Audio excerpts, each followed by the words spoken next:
Bihar public service commission BPSC పరీక్షను రద్దు చేయాలని డిమాండ్ చేస్తూ జనసూరత్ జేఎస్యూపీఏ పార్టీ వ్యవస్థాపకుడు ప్రశాంత్ కిషోర్ చేస్తున్న ఆమరణ నిరాహార దీక్షను పోలీసులు భగ్నం చేశారు.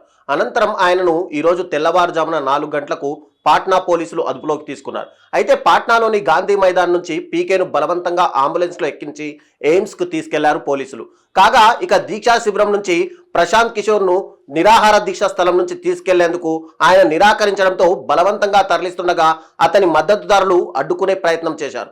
వారు వందే మాత్రం నినాదాలు చేస్తుండగానే ప్రశాంత్ కిషోర్ను పాట్నా పోలీసులు తీసుకెళ్లారు. అయితే అంతకుముందు ప్రశాంత్ కిషోర్ సహా అతని 150 మంది మద్దతుదారులపై పాట్నా పోలీసులు ఎఫ్ఐఆర్ నమోదు చేశారు. ఇది చట్టవిరుద్ధమైన ఆందోళన అని చెప్పుకొచ్చారు. పాట్నా హైకోర్టు ఆదేశాల ప్రకారం గర్దానీ బాగ్లోని నిర్దేశిత స్థలంలో కాకుండా వేరే ప్రదేశంలో ధర్నాకు అనుమతించకూడదని తేల్చి చెప్పింది. కానీ ప్రశాంత్ కిషోర్ గాంధీ మైదాన్లో నిరసనకు దిగడంతో అరెస్ట్ చేయాలని ఆదేశాలు జారీ చేసింది.